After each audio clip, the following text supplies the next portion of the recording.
Hey, this is Mark A. Altman. And this is Darren R. Doctorman, and we are the Inglorious Treksperts. Treksperts. Hey, I noticed you did something there that you hadn't done before. You suddenly, your middle initial appeared. You never use your middle initial. Yeah, well, I just thought because you used yours, and you don't always use yours. I don't. I do. Not always. I just I thought pretty it much was. do. I just thought. Well, plus I thought we should have more letters because we're missing our third. It's a ship with a missing man. That's right. Yeah, yeah. It's Ashley has the flu. In fact, I just recovered from the flu myself, which was not fun. I haven't been that sick since COVID, and then Ashley got it. And the funny thing is, Ashley did not get it from me because we don't even live in the same state. Right. But unless you can get it on Zoom, I didn't That give it to state him. is denial. Yeah. So, yeah. But in fact, I still have this cough. So, anyway, well, welcome back. We're we're looking in the rearview mirror. Our holiday specials are in the distant past now. They're probably closer to happening again than they are in the past. So, I hope not. but we have a really terrific panel we did back in August at the Star Trek Las Vegas 2024 Live on from the Inglorious Treksperts stage. yeah, live from the. I like that. That's good. Say it again. Live from the Inglorious Treksperts stage. Hey, can I ask you a question? That is a question. Because by now people have heard the announcement that the Inglorious Treksperts. Well, we're going to be back in Vegas this August 6th and 10th with an even bigger and better Trekspert stage. Well, definitely bigger. And I'd love to have you do that announcement. We should record that and use that. Record it because I ain't doing it every No, hour. we'll record it. I like that. How does it go again? Ladies and gentlemen, boys and girls, presenting live from the Inglorious Treksperts stage, our next event. Our next feature presentation. I love it. We got to do that. Okay, that's good. Sure. So we're going to be that. We got some great stuff coming up because we're going to be back in Richmond, Virginia, with our fabulous friends at GalaxyCon, March 27th to the 30th. Can't wait. Great. They're going to have some great guests. Frakes is going to be back. Captain Lorca is going to be there. Jason Isaacs, and a bunch of non-Trek guests who are all fantastic. We can have a battle of the captains. It's 4 days. This convention is so successful. It's been so successful, in large part thanks to us. But his convention's been so successful that it's now 4 days. So congratulations to Mike and everyone. And we're very excited to be a part of it. And we'll be announcing some more GalaxyCon soon. But Star Trek Las Vegas is in August 6th to 10th. Again, it's an additional day as well this year. We're going to be programming for 4 days. We'll be there on the show floor all 5 days. We're only going to do 4 days of programming. But man, it's going to be great. We'll start teasing you with some stuff soon, but it's going to be great. Ourselves with the stuff. So start making plans. If you haven't made plans already to be at GalaxyCon Richmond or Star Trek Las Vegas, now's the time because the Cylons are going to be there and they have a plan. They have a plan. We have more of a plan than they had, to be honest. Probably. But, yeah. Okay. So today we're talking about Harlan Ellison, City in the Age of Forever. The genesis of this was a couple of years ago at we did a convention. I think the Long Beach Comic Con, if I recall. Yeah, I think so. Yeah, it's on the ever evolving City on the Edge. It was a great panel. Yeah, I think it was Long Beach Comic Con. It was with Scott and David Tipton and us, and it was terrific. And they assured us they were recording the panel, and is often the case. They had not. We were given certain assurances that eventually turned out to be untrue. Yeah. So we'd always wanted to do it again, but we wanted enough years to go by so it felt fresh. So we put this together, and we were lucky enough to be joined by the great Ande Richardson, who has great HARLAN stories and is also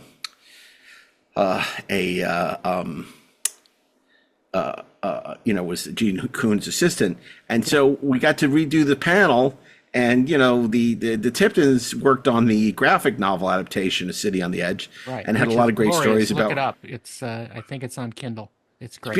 Beautiful. Did a great job, and they did a great job with great stories about Harlan, and just the guys are terrific. Frequent guests on the podcast, great stories. IDW comic book writers and also comic book historians. And we love the Tiptons, and it was great to have them back to talk about City on the Edge. So that was a lot of fun. And we're going to share the fun. I'd be happy if you'd share the risk. We're going to share the fun and the risk after these brief commercial messages. So stand by. Stand by for action. We're coming back in 5, 4. Never mind. We'll be back soon.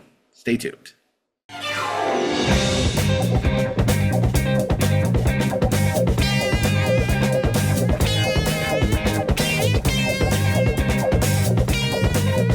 Why are we coming out to Space 1999 music?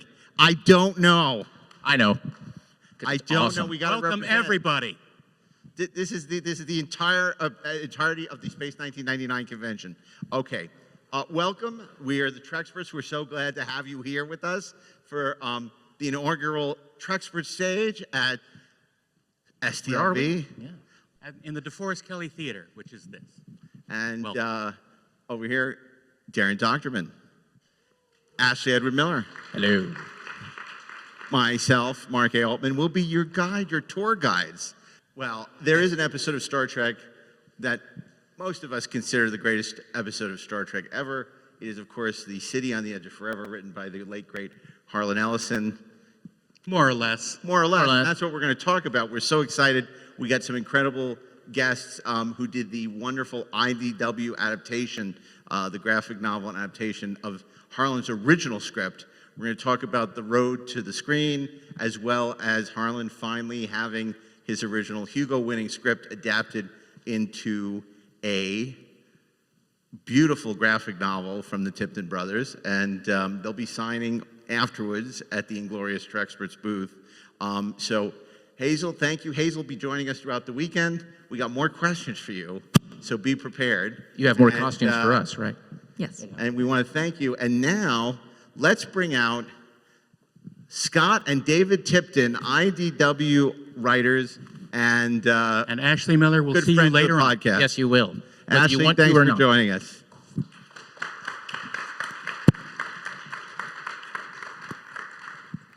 Hey, guys. Hey. Welcome to the Treksperts stage here at the DeForest Kelley Theater. Happy to be here.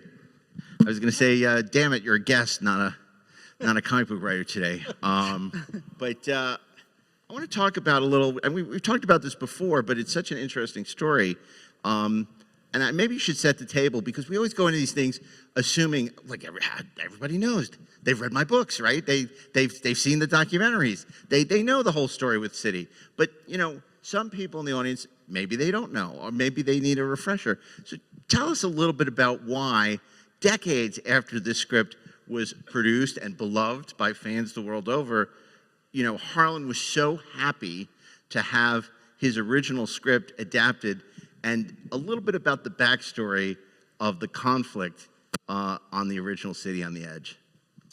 So, I'll start. Microphone. Yep, microphone. So, Harlan wrote a book about his experience doing City on the Edge of Forever. And in that book, he complained rather bitterly about the way his teleplay was handled, and he thought that it wasn't really what his vision was supposed to be. And his book actually, at the end, gave his version of the teleplay. So why don't you pick it up from there, Scott? Yeah, because Harlan was actually one of the first real defenders out there to keep Star Trek on the air, and even before that, to get it when it was first being launched. He kind of rallied other science fiction writers to come along and be a part of it. So he was among the first working TV writers, who's also a well-known sci-fi writer, although he would kill me for saying sci-fi.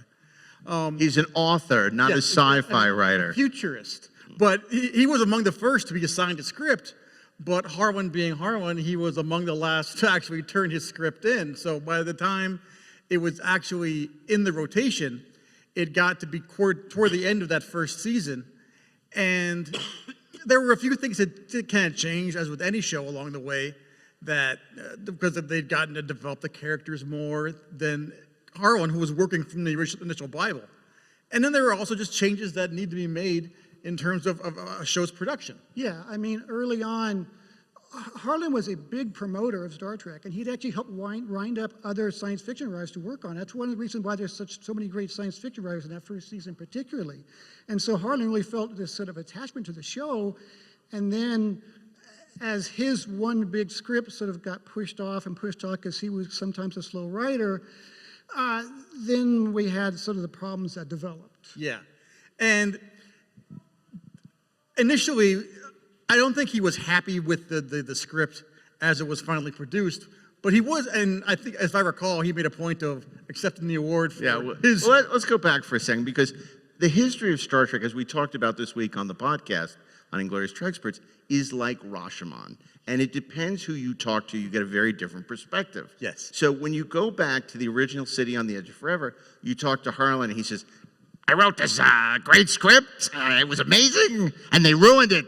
The fascists, they had no clue what they were doing. It was genius. And then if you ask Gene Roddenberry what Harlan did, he had a different story. Well, it was a wonderful script, but it was unproducible for our show. And we really wanted him to feature more our characters, our day-to-day characters, and he didn't. And unfortunately, he had too many sets in the script, and it would be extremely expensive to produce. So there's many reasons why we had to rewrite Harlan's wonderful story. Yeah. At one point, I think Gene Roddenberry may have said that Harlan had Scotty selling drugs on the Well, yeah, that was the thing that I think set Harlan off, because Gene famously said, my Scotty was selling drugs on to the crew of the Enterprise. And it always seemed like one of the things that Gene Roddenberry would say kind of off the cuff at a panel like this. Yes. Not something he necessarily would say if, in a legal disposition. And then it got repeated and repeated, and Harlan would have more and more steam coming out of his Yes. Exactly. And, like the guy said, it started as a love fest. Gene loved Harlan. Gene loved having the imprimatur of all these sci-fi writers, because what he didn't want was Star Trek to be perceived as lost in space. One of the first things he did, very early on, was show the pilots at a sci-fi convention and have a costume show to show people this is not Irwin Allen. This is a science fiction show for real science fiction fans. So having Harlan Ellison was a real coup. But you have to remember, when Harlan was assigned the story, it was very early in first season. Yeah. And he was working on it. Well, he does what a lot of us writers do. He procrastinates. And what he would do is they'd go in, they finally said, Harlan, you haven't turned any pages. They'd put him in an office. They locked him in an office. Locked the office. And then they'd come back and he'd gone out the window. So there was a lot of tension, and they were running out of scripts.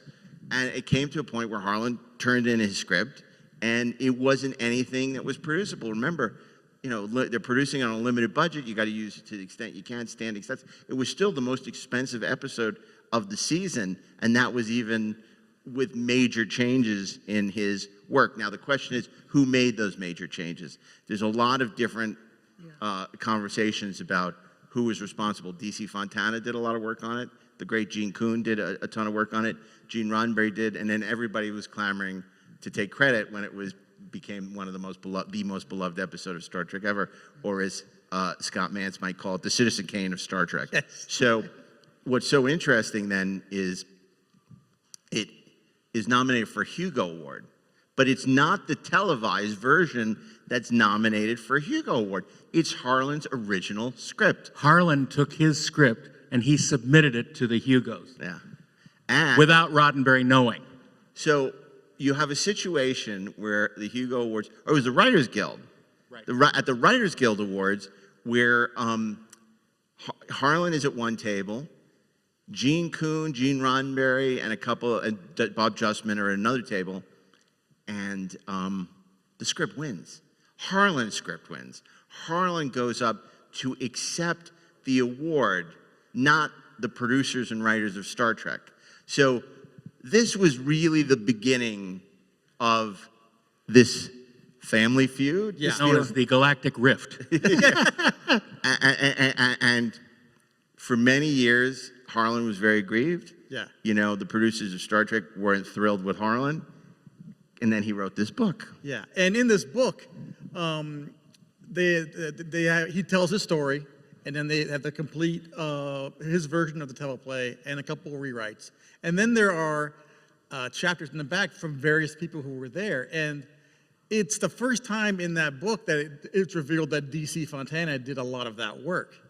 And I think at that point, don't you, that kind of softened Harlan's approach to it a bit? I think it did a little bit. And, you know, Harlan also knew that when he wrote that story, there were some elements that were not totally Star Trek. And, you know, sometimes people read it and they think, why does Spock act so weird? But the Spock that Harlan's telling in the story is like the Spock from The Cage, because Harlan was still thinking about that early part of the show, and he didn't necessarily know how the character developed. So I think that's part of it. Another piece of the puzzle here, by the way, is that it's important to remember that Harlan was not only at this time a famous sci-fi writer, he was also a famous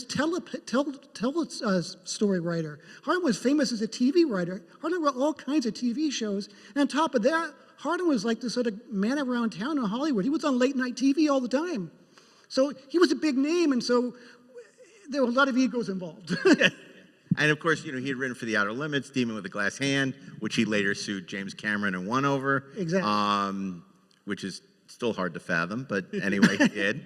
And so yes, and it's important to say he was one of these personalities. Back on those talk shows where everybody was smoking cigarettes and talking, he was a regular staple on television, you know, talking, because he was a raconteur. Yeah. He was a great storyteller.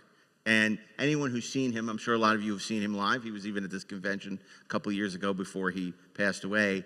And he was great, and he loved to get a rise out of people. Yeah. And he certainly did that with that book. I think it came out in the late 70s, where he published his original teleplay.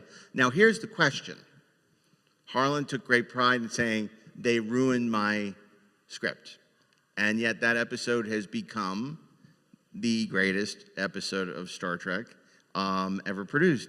And I'm curious, you know, as the guys who were drafted, they drafted me to, you know, finally adapt, you know, this into a graphic novel. Kind of what was your feeling about the original episode before you met Harlan? Because I want to then get into meeting Harlan, the challenges of working with Harlan, and, you know, adapting in the comic book form. But, you know, going in, what are your feelings about City? That was always my favorite episode. It's the one that there's so much heart in it.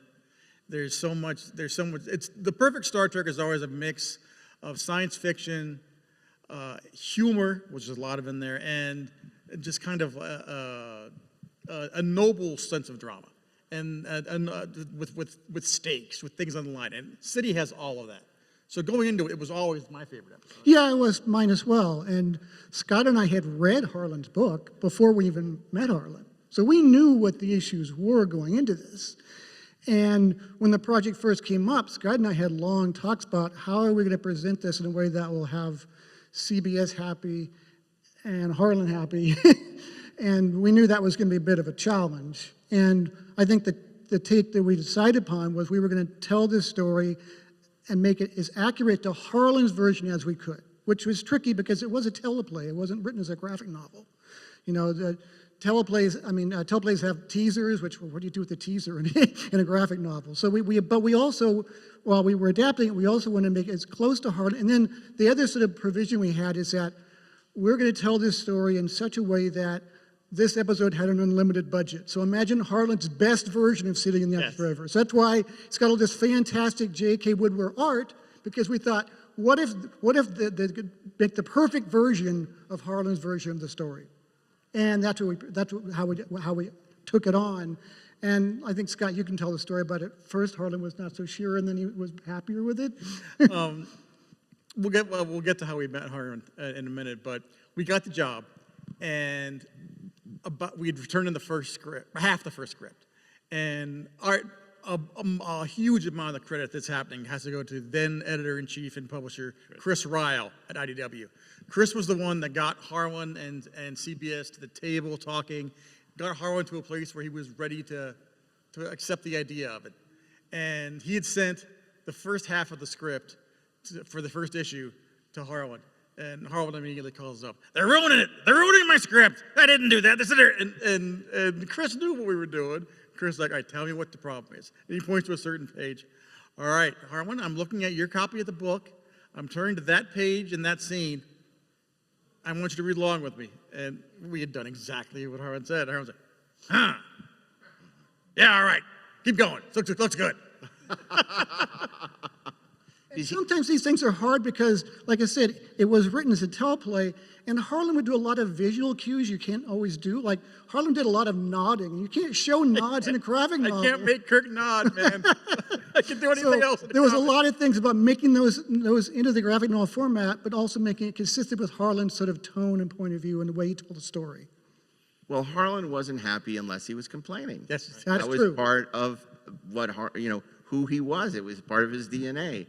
So it's so funny that he was critiquing his own work. Say it was terrible, right? And then it's literally his own words. Now, speaking of literal, I'd love to know, because this is where the two shows diverge. His script and it's the city, the literal city on the edge of forever, the guardian of forever. Yes.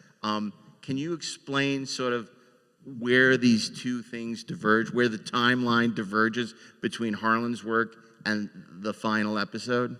Well, I'd say there's two major changes. As you're discussing, there's no gateway idea. They're literally like the Guardians are Giant wizard type of... giant Gandalfs, basically, Yeah. giant wizardly men. And you see the beautiful city on the edge, which is the title. Yes, which you don't really get in the episodes. At all.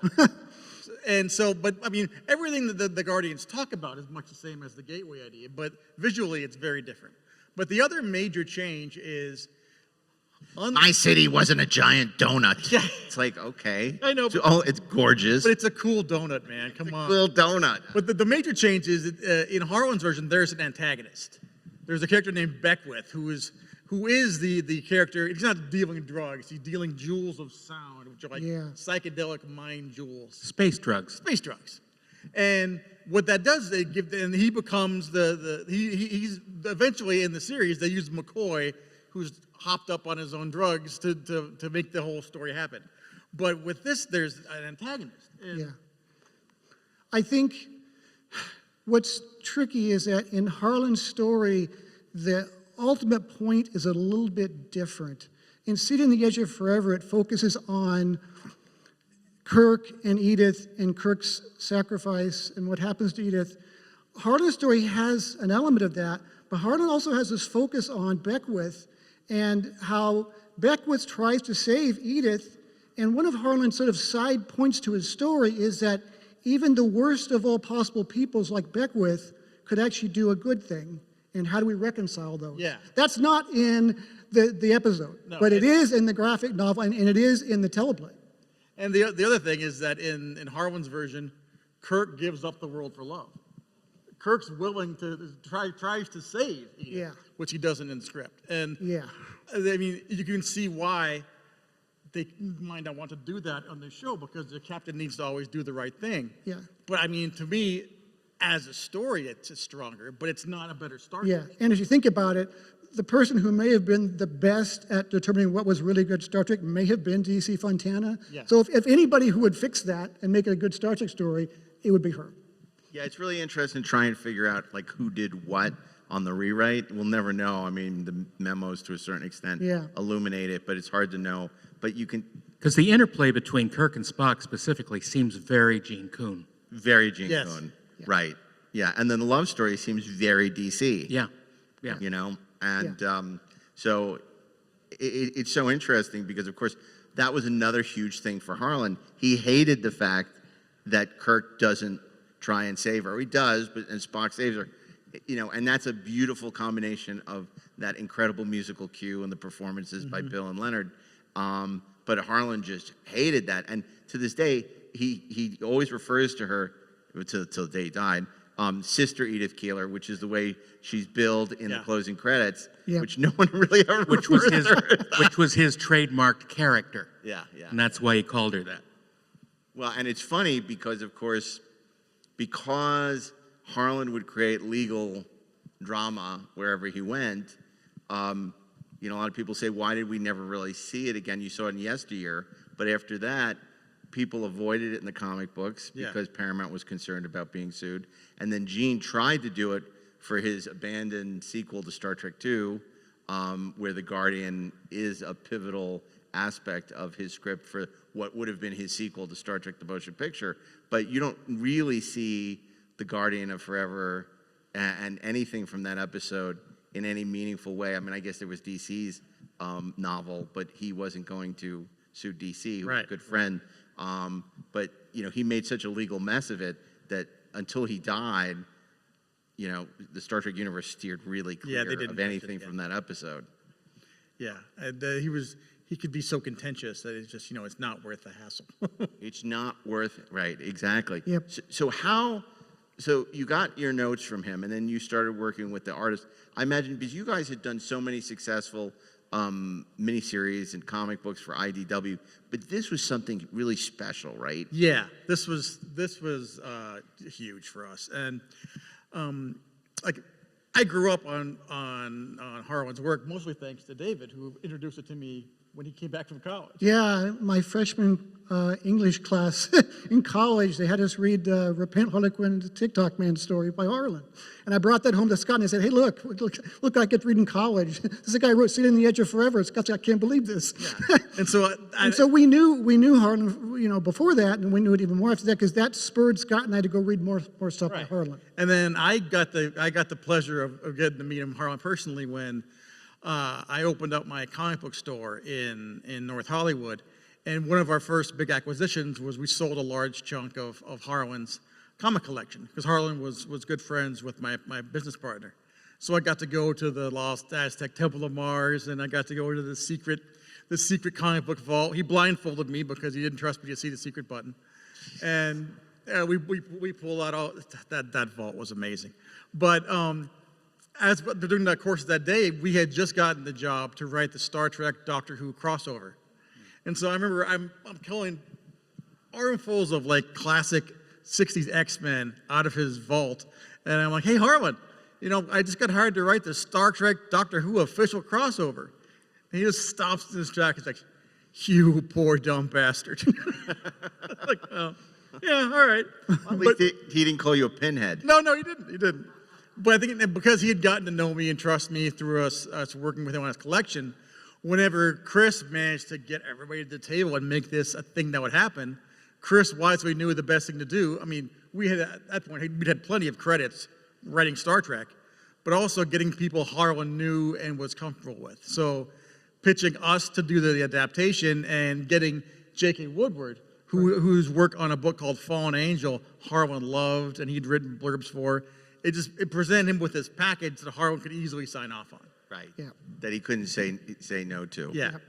Yeah, and it's so interesting because he talked, you know, out of both sides of his mouth to a certain extent, because he would, you know, eviscerate the produced episode and talk about, you know, everything they did wrong and how they destroyed the script. But then he was very happy to take credit for having written the best Star Trek episode of all time. Exactly. So it's like, which is it? Yeah, it was so good even they couldn't ruin it. Right. Because almost all of the things that people responded to in it were not in his. What, you know, were there things about, like, where did you land ultimately after adapting it? What did you feel maybe you preferred the Harlan version, or was it just many such journeys are possible, so it was an alternative version of a story you knew so well? Like, you know, how did it resonate for you guys as writers, or do you have to put aside your knowledge and love of the original episode and just focus on what his vision was? I think that's a good question. I think we got caught up, and this was a good thing, in having this graphic novel version be sort of an historical record of what Harlan's story would look like visually. And there was no other way to do that because no one was going to produce the actual TV episode, but the graphic novel got pretty darn close to conveying that. And I think that's why J.K. Woodward was so important for that graphic novel, is that his way of showing things on a comic panel, on a comic page, really meshed well with Harlan's vision, and that's why Harlan and J.K. got pretty close after. Oh, yeah. And it was important to us and to J.K. that we don't change things for the sake of changing them. Like, we didn't change the wardrobe for Kirk and Spock in the 30s because that's what they still would have done, and that's what people recognize. But and yet if there were things that we could improve that would make the story work better, we would. And of course, there's the character of what's the Trooper, the World War I vet. And at that point, J.K. and Harlan had gotten close, so J.K. painted Harlan in playing the part of Trooper, which is, I just love. And because we liked that visual part of it, I think we had a lot of fun doing those things that Harlan put in, like, it's got this great scene of Janice Rand being an action character. Yeah. And he did that because he was thinking about the early part of the first season where it seemed like she'd be a big part of the show. So he's like, I'll give her a big role. She's going to be fighting off the pirates with a gun. Yeah, which even in the show itself, because of various reasons, never really happened. She didn't become that kind of an action character, but Harlan did it. Yeah, Harlan has the point of having Kirk look at Rand and say, "You can handle this," and she's like, "I can handle this." Yeah. You know, that was what Harlan wanted to see, because Exactly. Initially Rand was such a big character. Yeah. Yeah, people forget, again, going back to he was writing this early in the first season, what he had to look at. He had the cage where no man has gone before, and the Bible.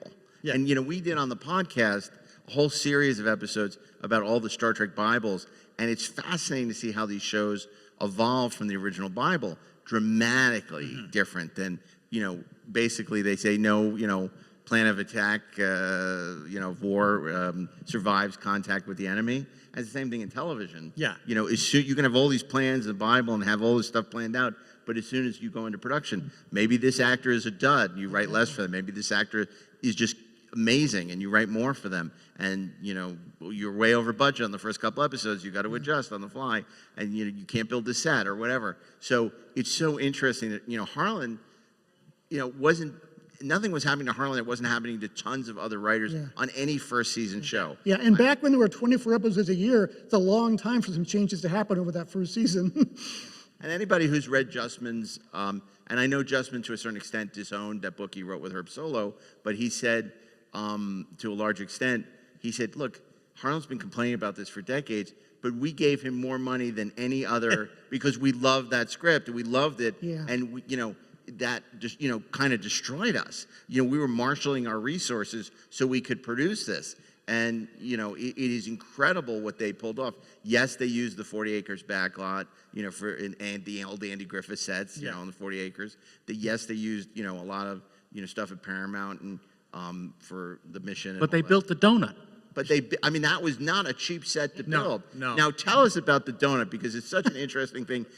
The way, Darren, you might want to talk about this, the runes, and in the original script, and why the planet the time portal looks the way it does.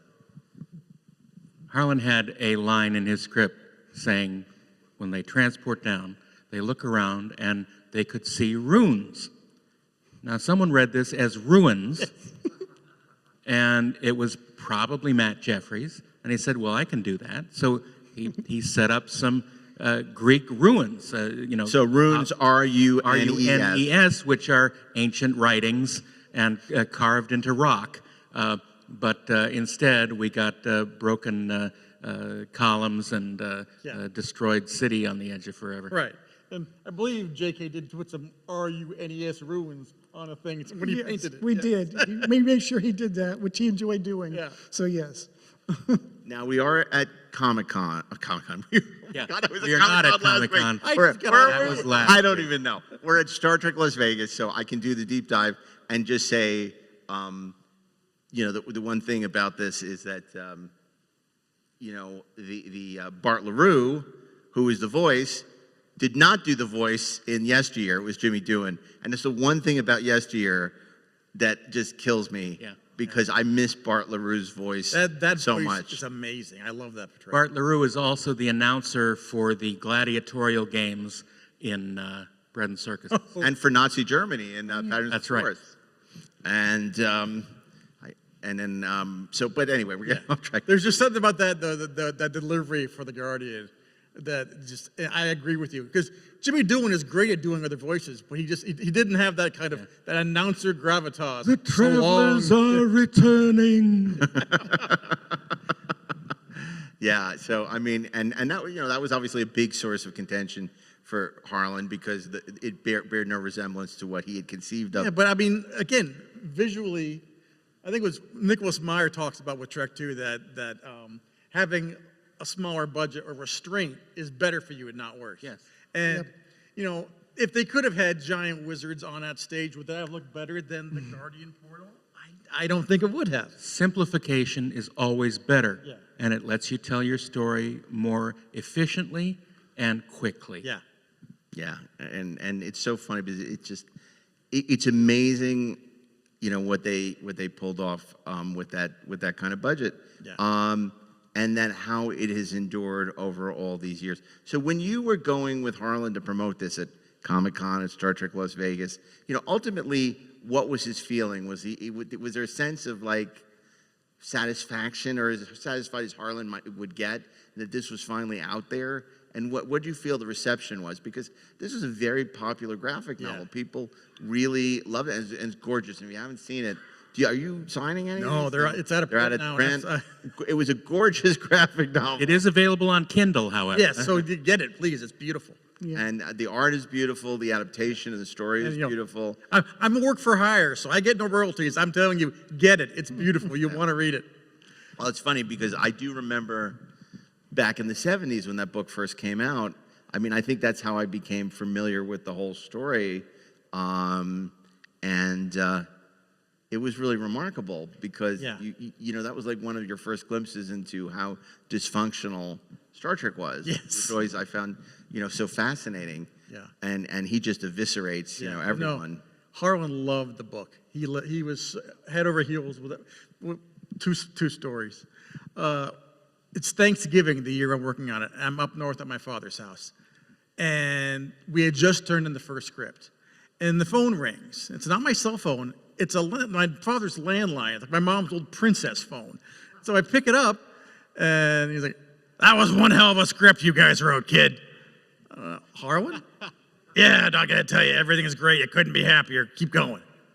I'm like, "Thanks, Harlan." Who is this? What have you done with Harlan? I'm like, "How did you get this number?" He goes, "Kid, I'm everywhere." And I called him a while. I'm like, "Did you give Harlan my dad's phone number?" He goes, "I don't have your dad's phone number. How can I give it to him?" I don't know. So initially we knew he was happy. And then as he would see the pages coming in from JK, he would just absolutely be in love with them. Yeah, and that was a great relief in some ways to it because we knew Harlan could be difficult to work with, but actually we didn't see that side of him. We never did. And in the collected version of the book, Harlan writes an introduction and an afterword. And in the afterword, he refers to David and I as the paladins of his original dream. And that's going to be on my tombstone. It still chokes me up. Wow, that's a lot. And you better. didn't lose any hours. Not at all. It was really nice. That's a lot nicer than David Goodman in his autobiography of Captain Kirk said Edith Keeler's asshole landlord was Mark Altman. I'm like, thanks, David. Appreciate it. But I got to say that you guys really did a remarkable job. Now, I want to talk a little just about the episode itself and why you feel it continues to have so much impact. We've all seen it hundreds, if not thousands of times. And it still just packs a wallop every time. And it's just the perfect combination of performance from, you know, Bill and Leonard, but everybody, even Michelle, happiness, Lisa. You know, it's just everyone is so, and Dee obviously is great as well. And Joan Collins is phenomenal. And you know, we have the Generations panel on Saturday with Brannon and Ron and David Carson. We still want to know why Antonia wasn't Edith Keeler in that movie. But why don't you just tell us a little bit of, what do you think the secret sauce is? Why does that episode work so well? I think it's a combination of two things. It's partially the production quality gives it a cinematic kind of feel that at that time in the 60s, there was a lot of sort of teleplays that were pumped out. Harlan was one of the ones who wrote all those teleplays, and they all had a kind of generic feel, but something about that, the production, the way it looks, it seemed more like a feature film in a way. And then the other part of it is, I think, the love story at the core of it, I think, is what really makes people attracted to it. I think visually, I mean, at that point in Star Trek, there'd been a lot of visits down to planets, and it always looked like Planet Soundstage. Yeah. Whereas in this one, they're doing exteriors on the old backlot, so it makes it look more cinematic. I think what people respond to most is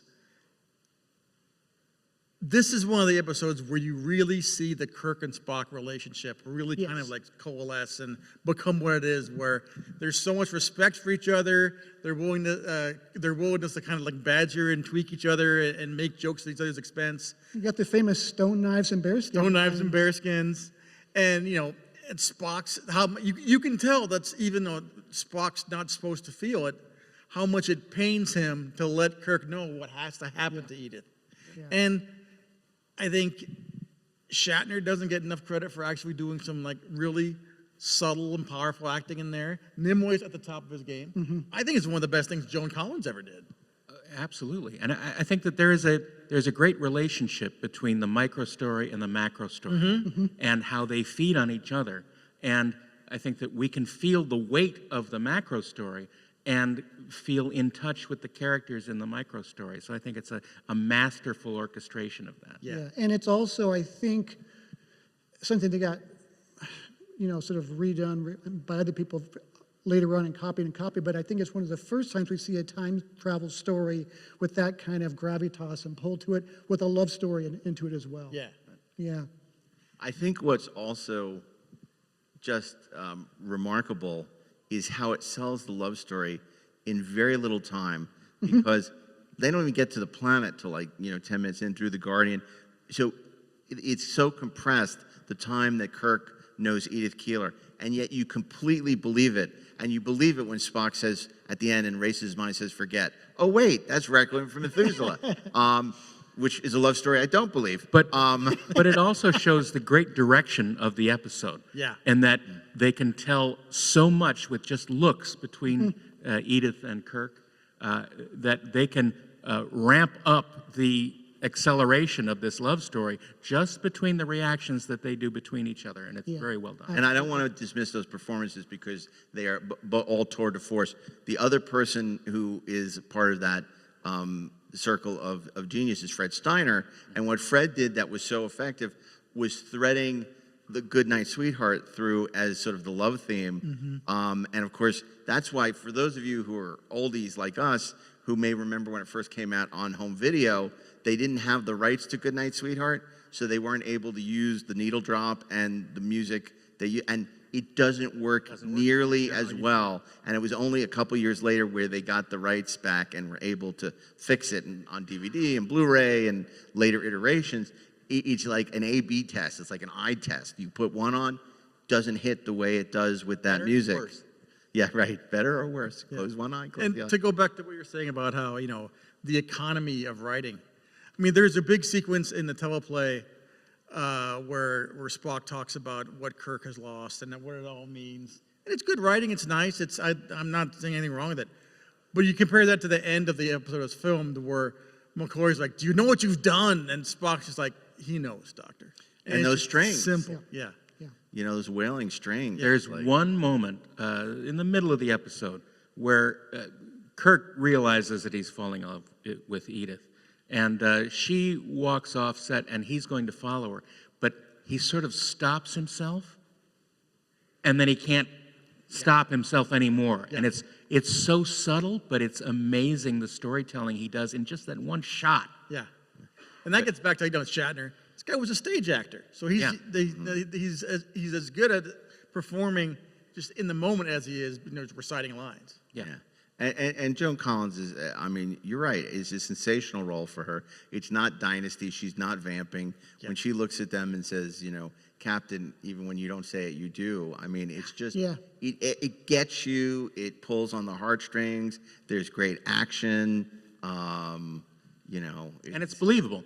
It's completely credible, and it kind of created this subgenre of, oh my God, if this, we changed with the butterfly effect, we changed one thing in the past, and the whole, world is changed. And it's kind of why Gene's script for Star Trek II doesn't work, because it kind of is the same thing done big and kind of goofy, as opposed to this is small, and that's the best way to do these kind of stories. Or Star Trek IV, where Kirk falls in love with transparent aluminum.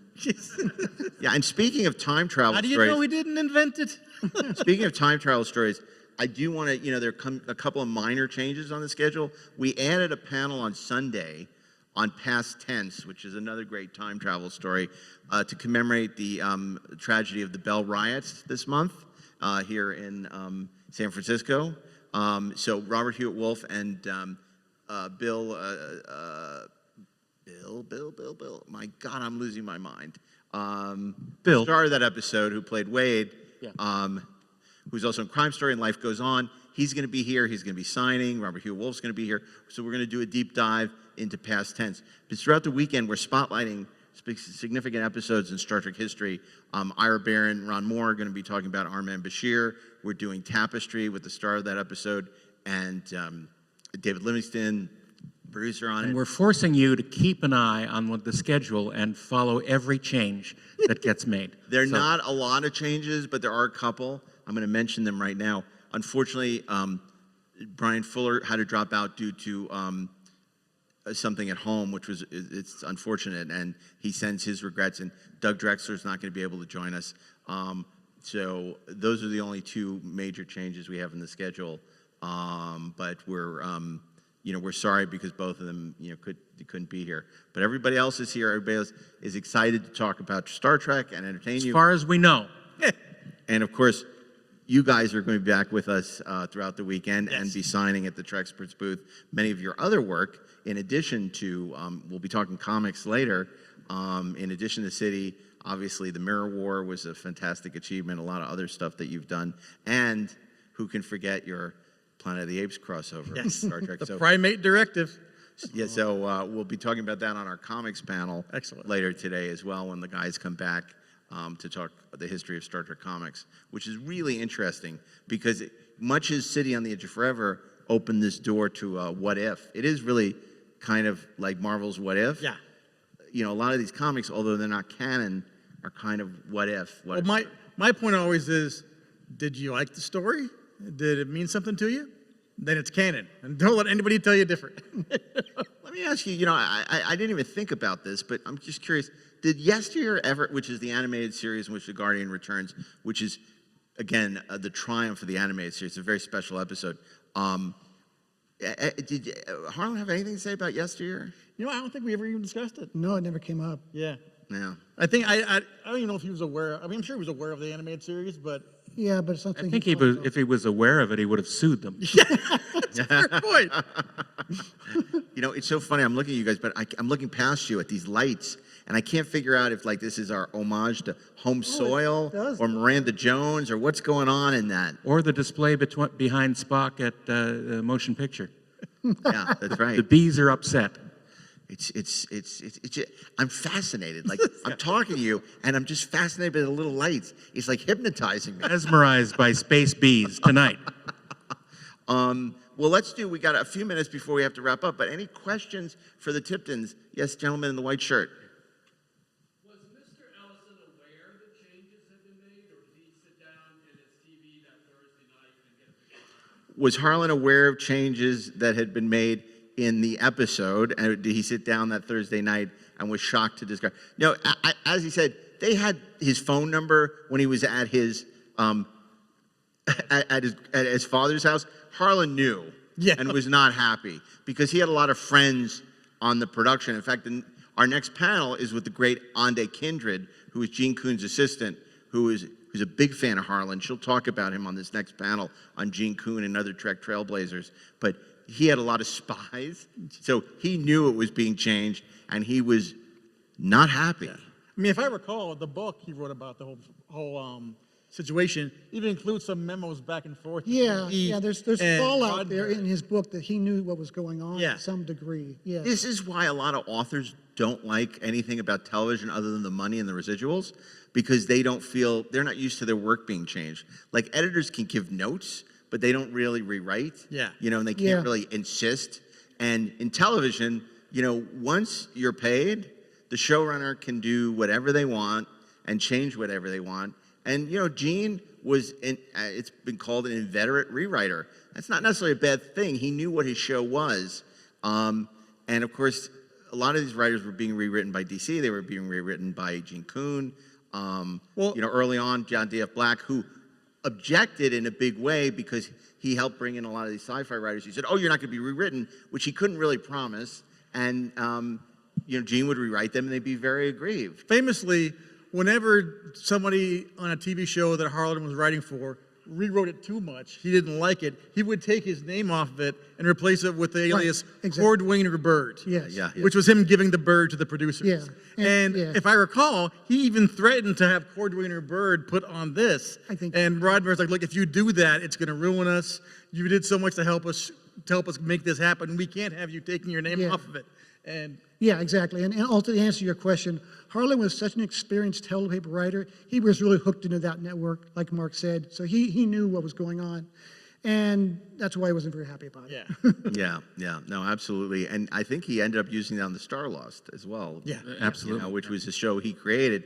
And if I'm sure it's on YouTube or something, but if you ever want to hear Harlan at the height of his cranky anger, curmudgeonly delight, he did an episode of Joe Straczynski's show, Hour 25, talking about how the Starlost evolved from his genius to a total horror show. Yeah. And it's fascinating to hear him tell the story. And if you can find that audio, it is delightful.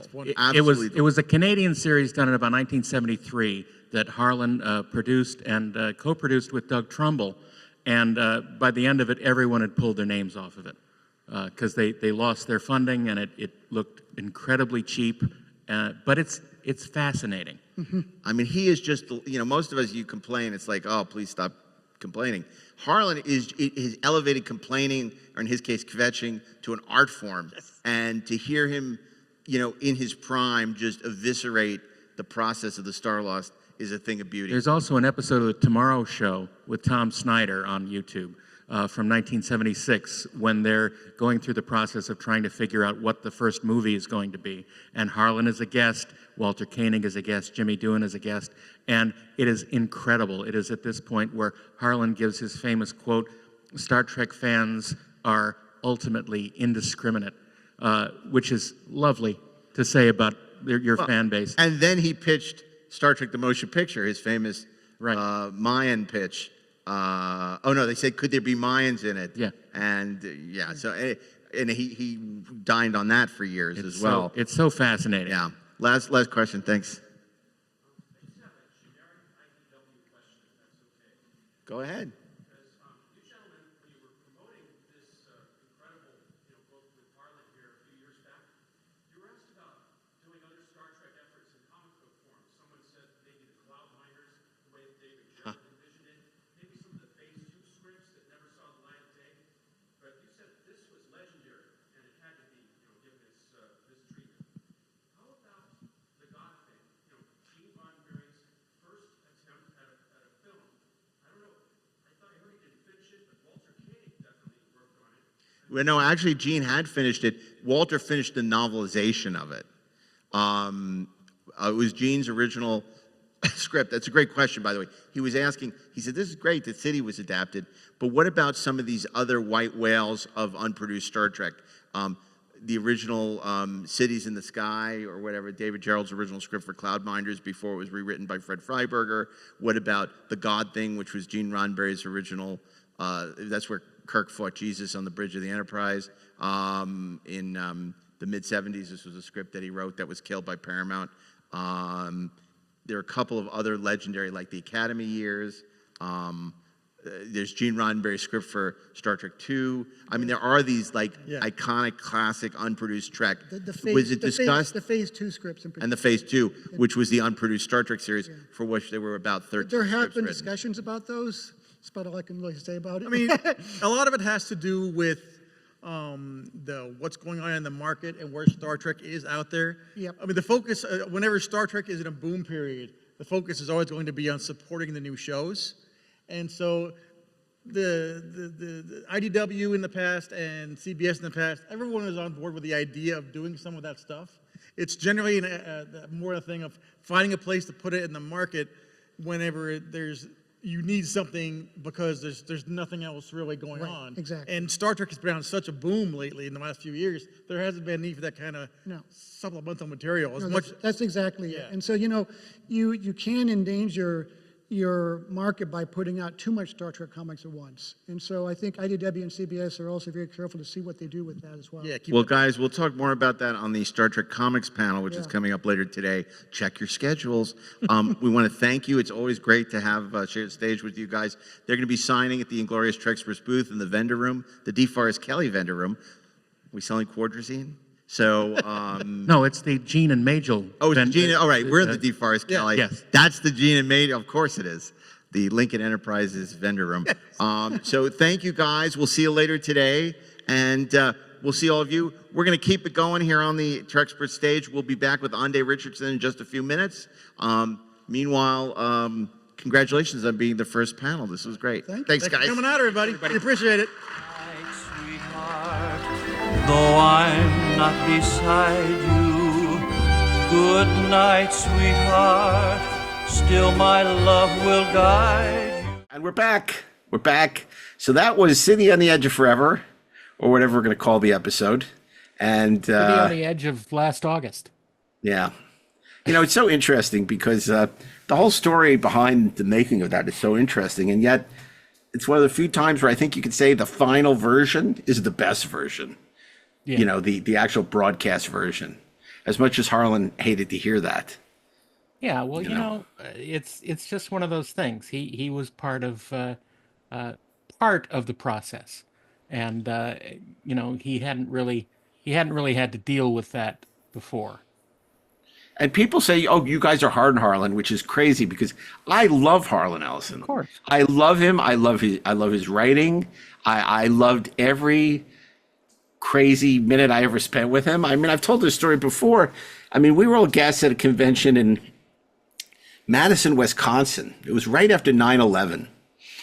And a bunch of us were traveling on this little puddle jumper from whatever the connecting city was to get to Madison. probably Chicago. And my friend, my writing partner, Steve Crozier, was with me. And, you know, people were very nervous traveling after 9/11. And he had vaguely Middle Eastern features. And so he was pulled out of line by TSA. Right. And they were giving him a lot of shit. And Harlan Ellison comes over. "Hey, leave that guy alone. He's a Jew from Brooklyn. No, a Jew from Chicago. He's a Jew from Chicago. Leave him alone." And Steve just turns to him and with daggers for eyes saying, "Harlan, don't help me.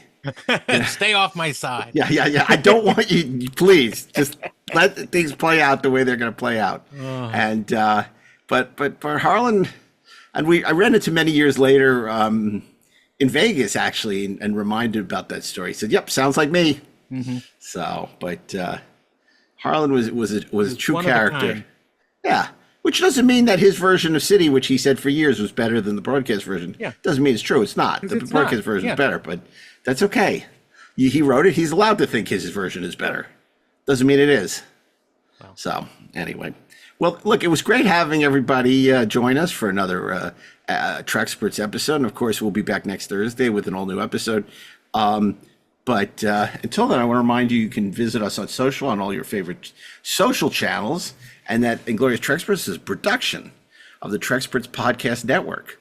Mark A. Altman, that's me. DAREN, that's him. And Ashley E. Miller are the executive producers. Peter Holmstrom, Brian Mix are producers. Mark Rivera is our audio sound engineer.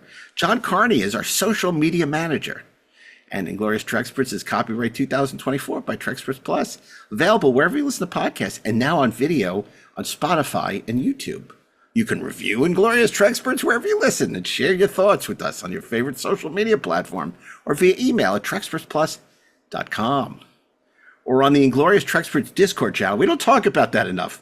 You need to go to there's all kinds of conversations and stuff happening. We hang out there a lot, the Treksperts Discord channel. Check it out. Did you mean to say that via email, trekspertsplus@gmail.com? I did mean to say that. Treksperts Plus if you go to trekspertsplus.com, it's not going to take you anywhere. It's trekspertsplus@gmail.com. Yes. That's where you want to send your emails, your hostile emails, and comments and things like that. So anyway, but that's really it. But we're going to be back, and then we're going to be in the flesh at some of these conventions. So come on down and see us. Come on down with some of those fancy heaters of yours. Fancy heaters. And you can learn more at creationent.com about Star Trek Vegas, or go to galaxycon.com to hear about all their amazing conventions coming down the pike. And I'm not talking about the Christopher Pike, the Pike. When I say the Pike, I mean the Pike, you know? You know what I mean? Where'd that expression ever come from, the Pike? Coming down the Pike. Does that mean like turnpike? No, I think it does have a specific meaning that I'm just not aware of right now. Interesting. You know, I never realized that a What is a parkway pike? was different than a throughway, was different than a highway. The And a different turnpike. departments, like a parkway was built by the Department of Parks. Right. Whereas a highway was the Department of Highways. That's why some things weren't really parkways, were called parkways. Right. Fascinating. I didn't know. And freeways out here are called that because they're free. They aren't toll roads. Right. Because they're not toll roads, right? They're not tollways. Where Yeah. a turnpike is a tollway. Back on the Interesting. East Coast. Yeah. Yeah. And a wormhole is we're not gonna talk about the wormhole. But anyway, so again, thank you for joining us, and we'll be back next Thursday. And on behalf of DAREN DOCHTERMAN, Ashley Miller, I'm sure if he was here, he would feel appreciative as well. Sure he And would. myself, Mark A. Altman, keep on trekking, ingloriously, of course.